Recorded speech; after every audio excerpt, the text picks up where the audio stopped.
Carbohydrates ಅಂದ್ರೆ ಏನು? Carbohydrates ಅಂತಂತಂದ್ರೆ ನಮ್ಮ ಆಹಾರದಲ್ಲಿ ಶಕ್ತಿ ಕೊಡ್ತಕ್ಕಂತಹ ಐಟಮ್ಸ್ ಅವು. ಯಾವ್ಯಾವ ಶಕ್ತಿ ಕೊಡುತ್ತೆ? ಅನ್ನ ಕೊಡ್ತದೆ, ಅಕ್ಕಿ, ಮಿಲೆಟ್ಸ್ ಎಲ್ಲ, ನಮ್ಮ ಧಾನ್ಯಗಳೆಲ್ಲ, ಎಲ್ಲ ಅದು ಕಾರ್ಬೋಹೈಡ್ರೇಟ್ಸು. ಸ್ವೀಟ್ಸ್ ಕಾರ್ಬೋಹೈಡ್ರೇಟ್ಸು, ಮೈದಾ ಕಾರ್ಬೋಹೈಡ್ರೇಟು, ಕೆಲವು ಹಣ್ಣುಗಳಲ್ಲಿ ತುಂಬಾ ಕಾರ್ಬೋಹೈಡ್ರೇಟ್ ಇರ್ತದೆ, ಕೆಲವು ವೆಜಿಟಬಲ್ಸ್ ಅಲ್ಲೂ ಕಾರ್ಬೋಹೈಡ್ರೇಟ್ ಇರ್ತದೆ, ಸ್ಟಾರ್ಚ್, ಇದೆಲ್ಲ ಕಾರ್ಬೋಹೈಡ್ರೇಟ್ಸು, ಶಕ್ತಿ ಕೊಡ್ತಕ್ಕಂಥದ್ದು.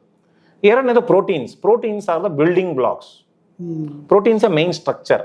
ನಮ್ಮ ಬಾಡಿನಲ್ಲಿ ಸ್ಟೀಲ್ ಇದ್ದಂಗೆ, ಒಂದು ಬಿಲ್ಡಿಂಗ್ ಅಲ್ಲಿ ಸ್ಟೀಲ್ ಇಲ್ದಲೆ ನಾವು ಕಾಂಕ್ರೀಟ್ ಹಾಕಕ್ಕಾಗಲ್ಲ, ಆ ಸ್ಟೀಲ್ ಇದ್ದ ಹಾಗೆ. ಸೊ ಬಿಲ್ಡಿಂಗ್ ಬ್ಲಾಕ್ಸ್ ಅಂತ ಕರಿತೀವಿ. ನಮ್ಮ ಇಮ್ಯುನಿಟಿಗೆ, ರೋಗ ನಿರೋಧಕ ಶಕ್ತಿಗೆ, ಆಂಟಿಬಾಡೀಸ್ ಇರ್ಬೋದು, ಬ್ಲಡ್ ಕ್ಲಾಟ್ ಆಗ್ತಕ್ಕಂಥ ಫ್ಯಾಕ್ಟರ್ಸ್ ಇರ್ಬೋದು, ಇನ್ನೊಂದಿರ್ಬೋದು, ಮತ್ತೊಂದಿರ್ಬೋದು, ಎಲ್ಲದು ಪ್ರೋಟೀನ್ಸ್ ಇಂದ ಬರುತ್ತೆ.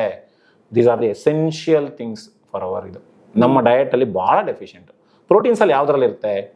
ನಾನ್ ವೆಜಿಟೇರಿಯನ್ ಅಂತ ತಗೊಂಡ್ರೆ ಮೊಟ್ಟೆಯಲ್ಲಿ ಇರ್ತದೆ, ಚಿಕನ್ ಅಲ್ಲಿ ಇರುತ್ತೆ, ಅಂದ್ರೆ lean meat, lean chicken. Fish ಅಲ್ಲಿ ಇರ್ತದೆ, ಮಟನ್ ಅಲ್ಲೂ ಸ್ವಲ್ಪ ಪ್ರಮಾಣದಲ್ಲಿ ಇರ್ತದೆ.